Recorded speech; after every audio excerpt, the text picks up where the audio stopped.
હવે વિદ્યાર્થી મિત્રો આપણે આગળ વધીએ છીએ ચેપ્ટર નંબર 16. આમ જુઓ તો એ આપણા ધોરણ 12 સાયન્સનું અંતિમ પ્રકરણ છે, બરાબર, અને પરિસ્થિતિ વિદ્યાનું પણ અંતિમ પ્રકરણ છે, પર્યાવરણીય સમસ્યાઓ, જેને આપણે ટૂંકમાં છે ને એવું કહી શકાય કે તે પ્રદૂષણનું ચેપ્ટર છે, બરાબર. હવે તમે જોશો કે છેલ્લા 100 વર્ષમાં છે ને એવા આપણે એમ કહેવાય કે પૃથ્વી પર ખૂબ જ વસ્તી વધારો થયો, ખાસ કરીને આપણા ભારતમાં એટલો બધો વસ્તી વધારો થયો છે કે એને કારણે શું થાય કે આપણે વસ્તી વધશે તો કયા સ્ત્રોતનો ઉપયોગ કરશું, તો કે આપણી આસપાસના જે કુદરતના જે સ્ત્રોત છે ને એનો ઉપયોગ કરશું. એનો ઉપયોગ કરશું તો શું થશે, એની ઉપર દબાણ ઉત્પન્ન થશે, બરાબર છે. આપણે વધુ પ્રમાણમાં પાણી વાપરશું, વધુ પ્રમાણમાં વનસ્પતિનો એનો ઉપયોગ કરશું તો એનો નાશ થશે, બરાબર છે. અથવા તો એમ કહેવાય કે નકામા આપણા જે પદાર્થો છે, જેમ ઝાઝી વ્યક્તિ હશે એમ ઝાઝા નકામા પદાર્થો ઉત્પન્ન થશે, અને એને લીધે શું થાય કે એ પણ ઘટકો છે એ દૂષિત બનશે. તમે જોજો, આપણે ઘણી વાર એવું કહેતા હોય કે ભાઈ ભારત કરતાં વિદેશોમાં કેમ ચોખ્ખાઈ વધારે છે, તો એનું મહત્વનું જો કારણ હોય ને તો એની વસ્તી છે, સમજી ગયા. આપણી વસ્તી, તમે આ કોરોનામાં વસ્તીનો એવરેજ જોઈએ તો કે ભાઈ ભારતમાં આટલા 130 કરોડ વસ્તી છે, એની સામે અમેરિકા અને ફ્રાન્સ ને એ બધા છે એની અંદર ઓછી વસ્તી છે. તો એ જે ઓછી વસ્તી છે ને એને કારણે શું થાય, મેનેજ વધારે સારું થાય. તમે જોજો, ધારો કે આપણા ઘરમાં પણ બહુ ઝાઝી વ્યક્તિઓ છે, 15-20 જણાનું ફેમિલી હશે તો એટલું બધું ડિસિપ્લિનમાં કામ નહીં હાલે, પરંતુ જો ઘરમાં 1, 2, 3 જ વ્યક્તિ હશે તો એક નિશ્ચિત રીતે બહુ સરળતાથી બધું ચાલશે, બરાબર છે. અને એનો કચરો પણ ઓછો જ ઉત્પન્ન થાય. ઓલા 15-20 જણા રહેતા હોય તો વધારે કચરો ઉત્પન્ન થતા હોય. એટલે કહેવાનો મતલબ એ છે કે છેલ્લા 100 વર્ષમાં જે વસ્તી વધારો ઊભો થયો એને કારણે જે આપણા કુદરતી સ્ત્રોતો છે, બરાબર છે, આપણા જે પ્રાકૃતિક સંસ્થાનો છે ને એનું અવક્ષયન થતું ગયું, એટલે કે એનો નાશ થતો ગયો અને નકામા પદાર્થો પણ એકઠા થતા ગયા. તો એને કારણે જે સમસ્યા સર્જાઈ પર્યાવરણીય સમસ્યા કહેવાય. હવે આપણે પ્રદૂષણની વ્યાખ્યા લઈએ છીએ. પ્રદૂષણની વ્યાખ્યા શું કહે છે, તો કે આપણી આસપાસના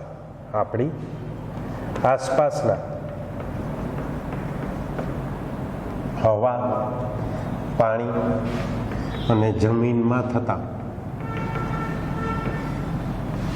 ભૌતિક, રાસાયણિક,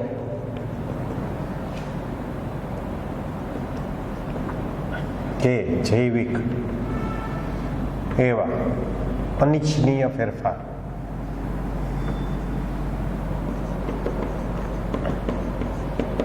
ને પ્રદૂષણ કહે છે. આપણી આસપાસનું જે પર્યાવરણ છે, એટલે કે આ પર્યાવરણ એટલે હવા છે, પાણી છે, જમીન છે, એની અંદર કા ભૌતિક ફેરફાર થાય, બરાબર. ધારો કે આપણે એમ કહીએ કે બાંધકામની જે સામગ્રી હોય એની કપચી, રેતી, પથરાળ, એ બધું છે એ ભૌતિક ફેરફાર થયો કહેવાય, બરાબર છે. પછી રાસાયણિક, કોઈ એવા રસાયણો મુક્ત થતા હોય એ, કે જૈવિક એવા સૂક્ષ્મજીવો છે એ ઉમેરાય તો એ શું કહેવામાં આવશે, એ પ્રદૂષણ કહેવામાં આવે. એ અનિચ્છનીય છે એવો ફેરફાર, એને કહેશું આપણે પ્રદૂષણ. અને જે ઘટકો પ્રદૂષણ પ્રેરે છે, એટલે આવો અનિચ્છનીય ફેરફાર પ્રેરતા ઘટકોને પ્રદૂષકો કહે છે. ખ્યાલ આવ્યો? એને પ્રદૂષકો કહેવામાં આવે છે. હવે આ જે પ્રદૂષકો છે આપણે ખ્યાલ છે, જુદા જુદા પ્રકારના વાયુઓ છે, કણમય પ્રદૂષકો છે, બરાબર, પાણીનું પ્રદૂષણ, હવાનું પ્રદૂષણ, પછી કહેવાય કે ભૂમિનું પ્રદૂષણ, આ બધા વિશે આપણે અહીંયા આ પ્રકરણની અંદર ભણશું. હવે સૌથી પહેલાં છે ને ભારત સરકારે એક કાયદો બનાવ્યો, ભાઈ આ પર્યાવરણ પ્રદૂષણ થતું હોય તો શું કરવું, તો કે એને માટે થઈને 1986માં એન્વાયરમેન્ટ પ્રોટેક્શન એક્ટ,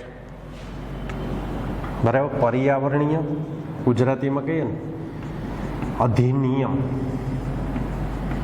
મતલબ એન્વાયરમેન્ટ પ્રોટેક્શન એક્ટ 1986 માં લેવામાં. આમાં જો મોટે ભાગે બાયોલોજીમાં છે ને સાલ એટલી મહત્વની નથી હોતી, પરંતુ તમારે આ ચેપ્ટરની અંદર એની સાલ, કયા સાલમાં કયો કાયદો આવ્યો ને એ ધ્યાનમાં રાખવાનું છે જ. એટલે તમારે એ બાબત ખૂબ જ ધ્યાનમાં રાખવાની કે ભાઈ આ કાયદો ક્યારે આવ્યો ને, પર્યાવરણીય પ્રદૂષણનો કાયદો ક્યારે આવ્યો, હવાના પ્રદૂષણનો કાયદો ક્યારે આવ્યો, જલ પ્રદૂષણનો કાયદો ક્યારે આવ્યો, આ બધું જ તમારા માટે એટલું જ મહત્વ ધરાવે છે. બરાબર છે. તો પ્રસ્તાવના છે ને એની અંદર આપણને આટલું કહેવામાં આવ્યું છે, બરાબર છે, કે પ્રદૂષણની વ્યાખ્યા ખાસ કરીને આવી ગઈ, પ્રદૂષકોની વ્યાખ્યા આવી ગઈ, અને પર્યાવરણીય પ્રદૂષણ અથવા તો પર્યાવરણીય રક્ષણનો જે અધિનિયમ છે એ એન્વાયરમેન્ટલ પ્રોટેક્શન એક્ટ એ ક્યારે લેવામાં આવ્યો તો 1986માં, બરાબર. પર્યાવરણીય સંરક્ષણ અધિનિયમ, પર્યાવરણીય સંરક્ષણ અધિનિયમ, બરાબર છે, એન્વાયરમેન્ટલ પ્રોટેક્શન એક્ટ. હવે સૌથી પહેલો જો પોઈન્ટ લઈએ તો હવાનું પ્રદૂષણ અને તેનું નિયંત્રણ કઈ રીતે કરશું. હવાનું પ્રદૂષણ અને તેનું નિયંત્રણ, કે હવા કઈ કઈ રીતે પ્રદૂષિત છે ને એ થતી જોવા મળે છે. ખાસ કરીને તમે જોયું છો કે આપણે શ્વાસોશ્વાસ છે એ પણ આપણે કેની ઉપર આધારિત છે તો કે હવા ઉપર આધારિત છે, બરાબર છે. તો હવાનું પ્રદૂષણ થાય તો આપણે એની શું અસરો થાય, પહેલી વાત તો હવાના પ્રદૂષણની અસરો શું થાય. પહેલાં તો વનસ્પતિ ઉપર શી અસર થઈ ને એ હું તમને સમજાવું છું કે વનસ્પતિ પર હવા પ્રદૂષણની અસર.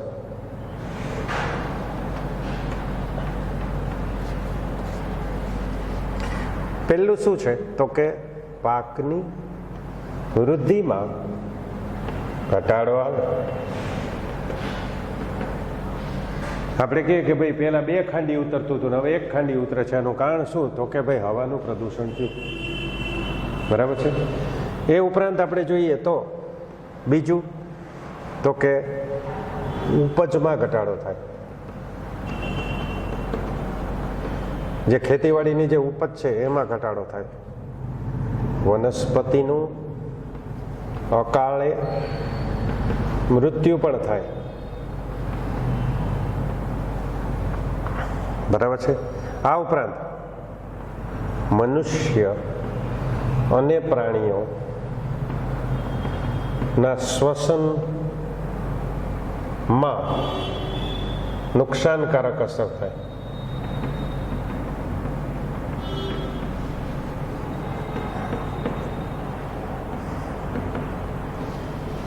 તમને ખ્યાલ છે કે ઘણીવાર બહુ રજકણો આપણા શ્વાસોશ્વાસમાં આવે તો આપણે છીકો આવે છે, અને ધારો કે કોઈ શ્વાસનો અસ્થમાનો દર્દી છે તો એને શ્વાસ ચડી જાય છે, બરાબર છે.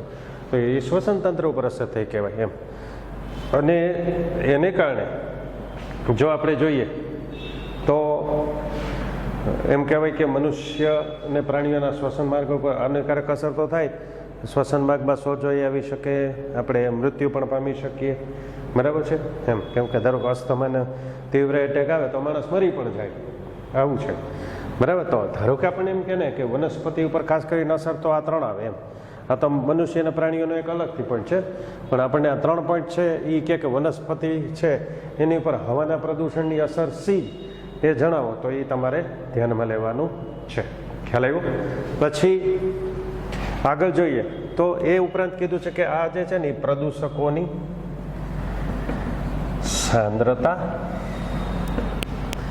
ઉપરાંત વિસ્તારવાનો સમયગાળો ઉપરાંત જે તે સજીવ પર આધારિત. હવે જો પ્રદૂષકોની સાંદ્રતા એટલે કેટલા પ્રમાણમાં એ પ્રદૂષકો છે ને હવાની અંદર છે એની સાંદ્રતા કહેવામાં આવશે, બરાબર. એનો વિસ્તારવાનો સમયગાળો કે ધારો કે તમે ધૂળના રજકણો વચ્ચે છો, ધારો કે તમે ધુમાડા વચ્ચે છો, તો કેટલા સમયગાળા માટે તમારે એની ફેસ કરવો પડે છે કે એને સામનો કરવો પડે છે, એનો સમયગાળો કહેવાય.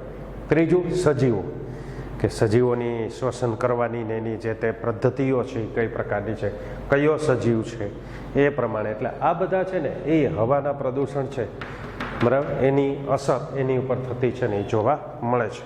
ત્યારબાદ આપણે જોઈએ તો કયા કયા એવા એકમો છે કે જેના દ્વારા હવાનું પ્રદૂષણ થાય છે. તો એમ કહી શકાય કે ભાઈ થર્મલ પાવર સ્ટેશન ની ચીમનીઓ, થર્મલ પાવર સ્ટેશનની ચીમનીઓ, બરાબર. પછી ધાતુ ગાળવાના ઉદ્યોગો,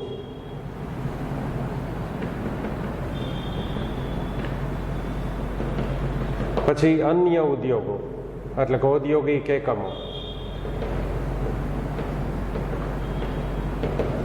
ઔદ્યોગિક એકમો આ બધા શું કરે કે નુકસાનકારક એવા કણમય પ્રદૂષકો અને વાયુરૂપ પ્રદૂષકો,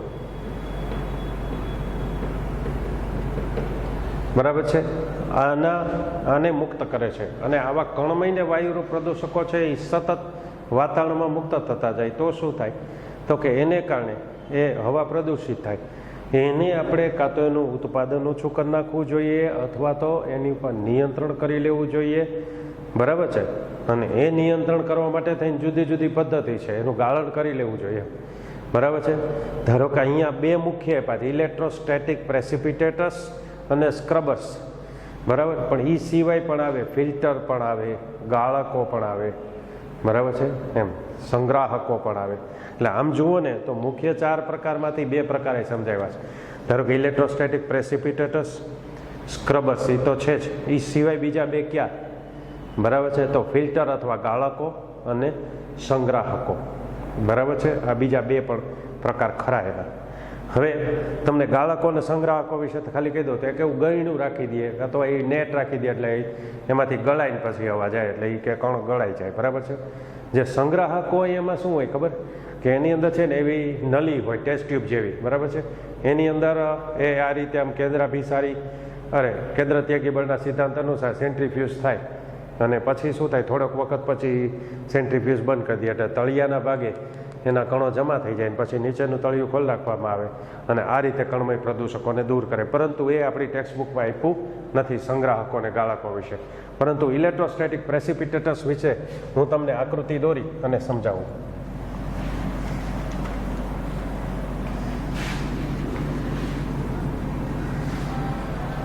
તો એની અંદર ઇલેક્ટ્રોસ્ટેટિક પ્રેસિપિટેટર્સ છે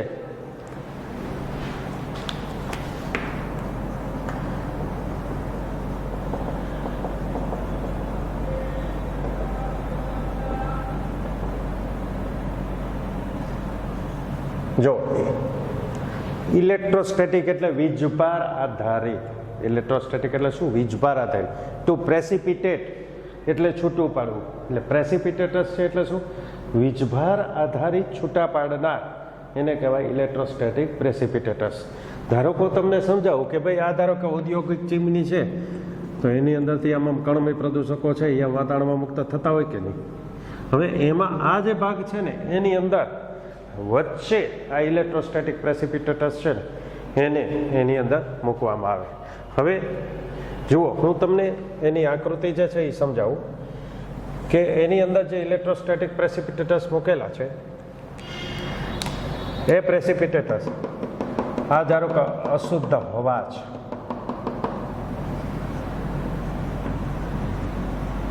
આપણે જે કાળા ટપકા દર્શાવ્યા એ શું છે? અશુદ્ધ હવા છે. હવે એની અંદર આપણને જે વીજળીનો એટલે કે જે ઇલેક્ટ્રિકનો તાર છે એ ઇલેક્ટ્રિકનો તાર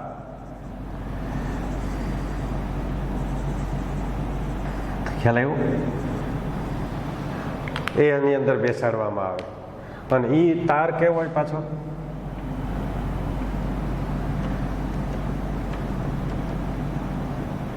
ઋણ વીજભારિત તાર હોય. તો એ શું કરશે ખબર? ઇલેક્ટ્રોસ્ટેટ એટલે કે આ જે ઋણ વીજભારિત તાર એમાંથી ઊંચી તીવ્રતાવાળો વીજ પ્રવાહ પસાર કરીએ એમાંથી એટલે એમાંથી બહુ બહોળી સંખ્યામાં ઇલેક્ટ્રોન છે ને એ ઉત્પન્ન થાય અને એ જે ઇલેક્ટ્રોન ઉત્પન્ન થાય ને એ શું કરશે? એની આજુબાજુ ઇલેક્ટ્રોન્સનું એક આખું સ્તર બનાવશે. ખ્યાલ આવ્યું? એને શું કહેવાય? વિસર્જિત કોરોના કહેવાય.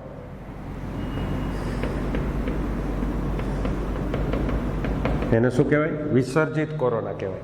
હવે જ્યારે વિસર્જિત કોરોના છે ને એમાંથી તમે આ કણમય પ્રદૂષકો છે ને એને પસાર કરો. કણમય પ્રદૂષકો પોતે કેવા છે? ધન વીજભારિત છે. જોજો, કણમય પ્રદૂષકો પોતે કેવા છે? ધન વીજભારિત. અને આ જે કોરોના છે, તાર છે, એમાંથી ઇલેક્ટ્રોન કેવું હોય? ઋણ વીજભારિત. તમને ખબર, ઋણ ને ધનને આકર્ષણ હોય, બરાબર છે. એટલા માટે એ એની સાથે જોડાઈ જશે, બરાબર છે. અને આ જે ધન વીજભારિત કણો હતા એ ઇલેક્ટ્રોન આરે જોડાઈને કેવા બની જશે? ઋણ વીજભારિત. ખ્યાલ આવ્યો? કેવા બની જશે? ઋણ વીજભારિત. હવે અહીંયા એવી ધાતુની તકતી ભૂસંપર્કિત સંચાયક તકતી કહેવાય.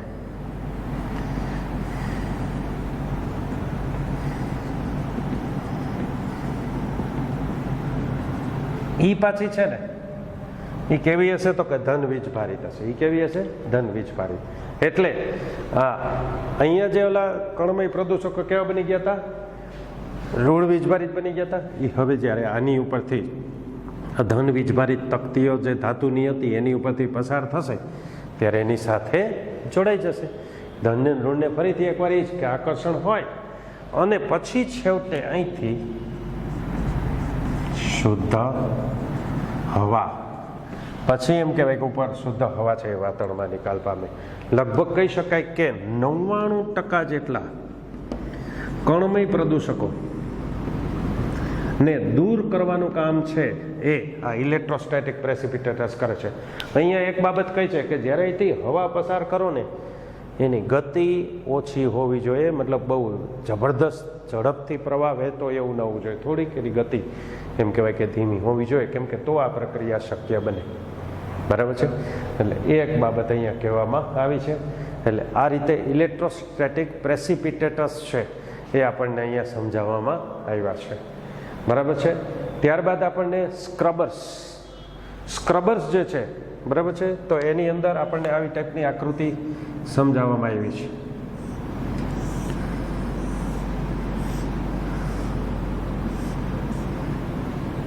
હવે એની અંદર જો આપણે જોઈએ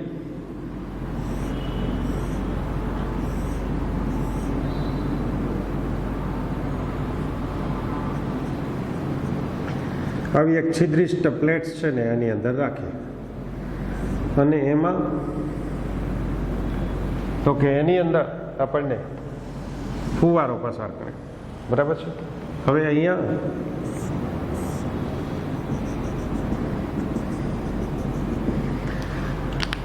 અશુદ્ધ હવા છે ને અહીંથી દાખલ કરે અને અહીંથી છે ને પાણી અથવા ચૂનાનું નીતરું પાણી જેને કહેવાય લાઈમ એ દાખલ કરવામાં આવે. એટલે શું થાય કે અહીંયાથી એ ફુવારો છે એની અંદર એ પ્રવાહીને પ્રવેશ કરાવે. બરાબર છે? હવે જ્યારે આપણે સલ્ફર ડાયોક્સાઇડ જેવા વાયુઓ છે એને આની અંદર મોકલતા હોય ત્યારે શું થશે? SO2 જે વાયુઓ છે એ આ પાણી સાથે દ્રાવ્ય થઈ જશે. નીચેની બાજુએ શું એકઠું થઈ જશે? તો કે કણમય દ્રવ્ય અથવા પદાર્થ.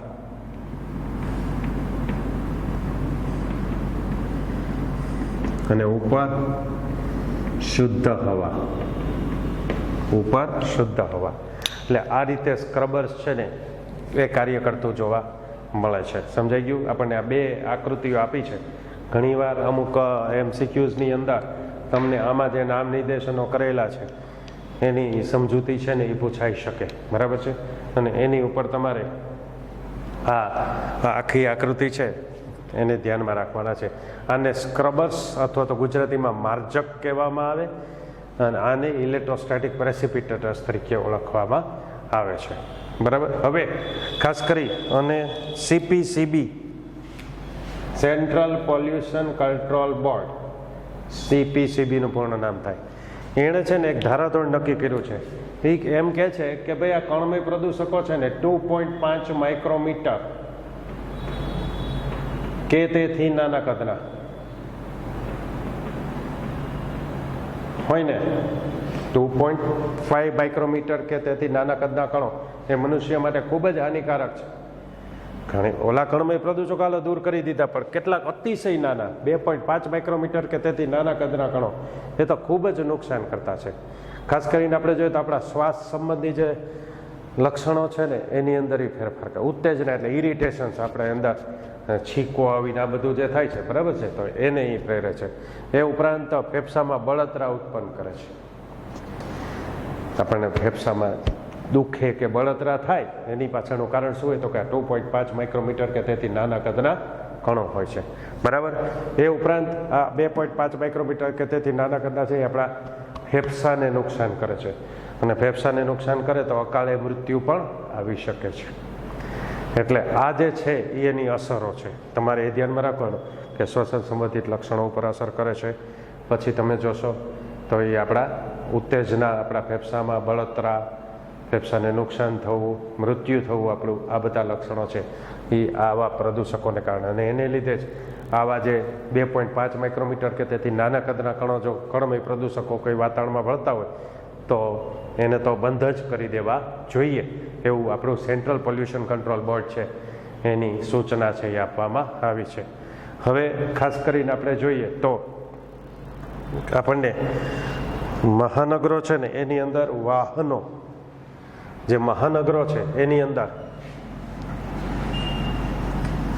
વાહનોનું પ્રદૂષણ છે ને એ અતિશય આપણને જોવા મળે છે, બરાબર છે.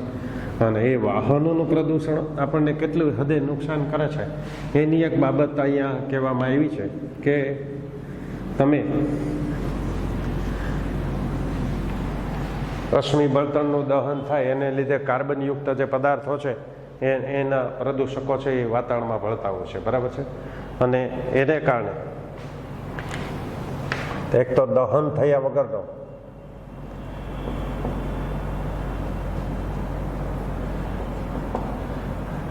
હાઇડ્રોકાર્બન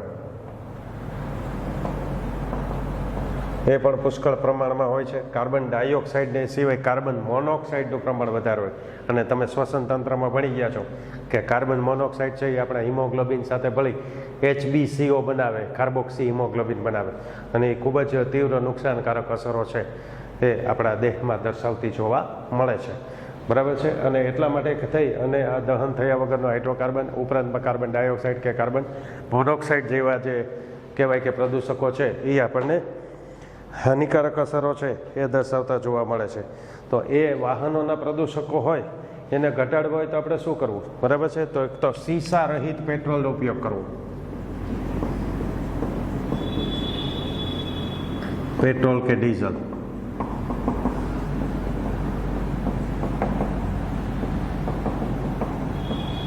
ઘટાડવા માટે, ધારો કે પ્રદૂષણને ઘટાડવા, વાહનનું પ્રદૂષણ ઘટાડવા શું કરવું?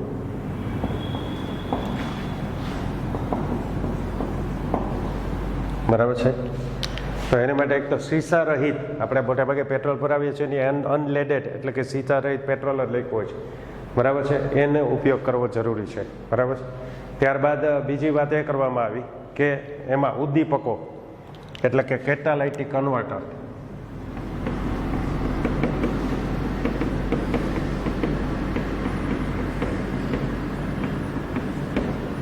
નો ઉપયોગ કરવાનો. એને કારણે શું થાય કે જે ઓલા હાઇડ્રોકાર્બન હોય ને એને CO2 ને H2O જેવા સરળ ઘટકોમાં એ ફેરવી દે અને એને કારણે થઈને પ્રદૂષણ અટકી જાય, બરાબર. હવે આવા કેટાલાઇટિક કન્વર્ટર છે એ કેના હોય છે તો કે 3 પ્રકારની ધાતુના હોય: પ્લેટિનમ, પેલેડિયમ અને રોડિયમ. પ્લેટિનમ, પેલેડિયમ અને રોડિયમ, બરાબર છે. અને આ રીતે આ ધાતુઓ છે એના દ્વારા એ ઉદ્દીપક તરીકે કાર્ય કરી અને શું કહેવાય તો કે હાઇડ્રોકાર્બનને શેમાં ફેરવી નાખે તો કે કાર્બન ડાયોક્સાઇડ અને પાણીમાં ફેરવી નાખે છે, બરાબર છે. અને ધારો કે એ નાઇટ્રોજનયુક્ત પદાર્થ હોય ને નાઇટ્રોજનના ઓક્સાઇડમાં રૂપાંતર કરી નાખે, નાઇટ્રોજન વાયુમાં રૂપાંતર કરી નાખે છે.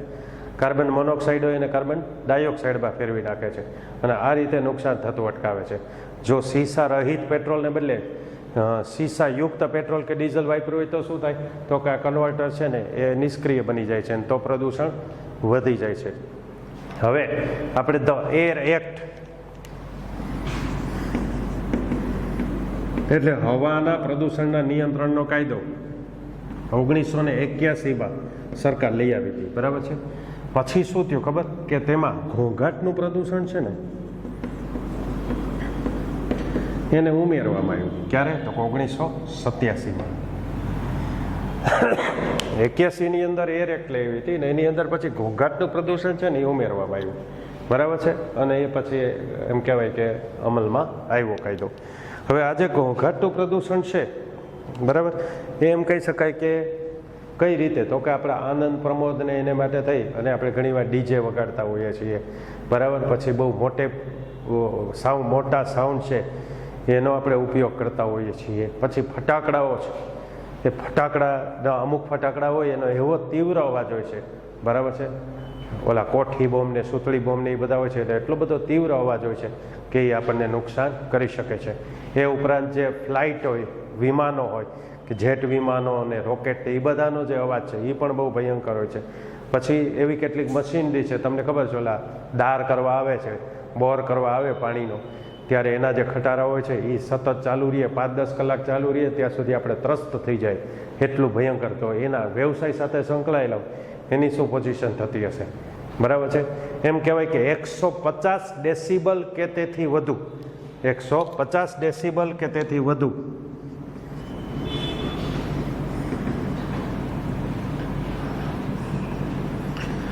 તીવ્રતાવાળો અવાજ એ આપણને નુકસાન કરે છે. 150 ડીબી એટલે ડેસિબલ, બરાબર છે, કે તેથી વધુ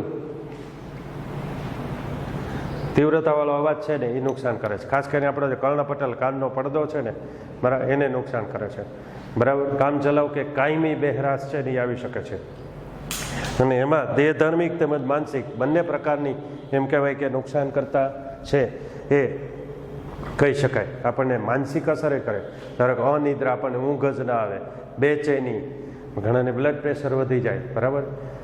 આ બધા પ્રકારની જે અસરો છે, હૃદય રોગના દર્દીઓ એને માટે પણ ઘોંઘાટનું પ્રદૂષણ છે એ બહુ હાનિકારક અસર છે એ દર્શાવે છે. એ ઉપરાંત કે હૃદયના ધબકારા વધી જવા, ખૂબ તણાવની સ્થિતિ અનુભવી, આ બધું એની હાનિકારક અસરોની અંદર આવે છે. એટલે પછી જ્યારે એમ કહેવાય કે આ એર એક્ટની સાથે ઘોંઘાટા પ્રદૂષણને ઉમેરી દેવામાં આવ્યું, ત્યાર પછી શું થયું તો કે એને એવા કેટલાક ઉપાયો પણ છે કે શું કરી શકાય એમ. તો એની અંદર એક તો જે આવા ઘોંઘાટ ઉત્પન્ન કરતા જે ઘટકો છે ને એને બંધ કરી દેવા, એનો અવાજ બંધ કરી દેવા. તમે જુઓ આપણા જે 4 સ્ટ્રોક એન્જિન વાહનોમાં આવ્યા ને ત્યાર પછી અવાજ બંધ થઈ ગયા એમ, બરાબર. ઓલા બુલેટિયન જેમ ભટભટ કરીને અવાજ કરે એવા નહીં, પરંતુ હવે કેવું થયું કે સ્વિચ સ્ટાર્ટ કે કિક સ્ટાર્ટ છે એ પણ આવ એકદમ સાયલન્ટ વાહનો છે એ આવવા માંડ્યા. મોટરની અંદર, મોટર ગાડીઓની અંદર પણ હવે એનો અવાજ જરાય આવતો નથી. તો એનું કારણ એ છે કે એ ઘોંઘાટા પ્રદૂષણના નિયંત્રણને કારણે આ શક્ય બન્યું છે. ઉપરાંતમાં આપણે જોઈએ કે એવા સાઉન્ડ પ્રૂફ રૂમ છે એ બનાવવામાં આવે. તમે જે થિયેટર્સ છે કે મલ્ટીપ્લેક્સ થિયેટરોમાં જોશો કે એકારે 3-4 મૂવી ચાલતા હોય, પણ એવું ન હોય કે એકનો સાઉન્ડ બીજામાં સંભળાતો હોય, કારણ તો કે એની જે દિવાલો છે ને એ રીતે આયોજન કરવામાં આવ્યું હોય, બરાબર છે. તો એવા પણ રાખી શકાય. પછી જેમ વૃક્ષો વધારે વાવવામાં આવે ને એમ પણ ધ્વનિનું પ્રદૂષણ અટકી શકે. એને આપણે ગ્રીન મફલર કહી શકાય. એને શું કહેવાય? ગ્રીન મફલર કહી શકાય. કેમ તો કે એ સૌથી વધારે આપણને એમ કહેવાય કે આ પ્રદૂષણ અટકાવવા માટે જવાબદાર છે. તો અહીં સુધી આપણે છે એ રાખીએ છીએ. હવે વાહન વ્યવહારના વાયુ પ્રદૂષણનું નિયંત્રણ આપણા આવતા લેક્ચરમાં લેશું.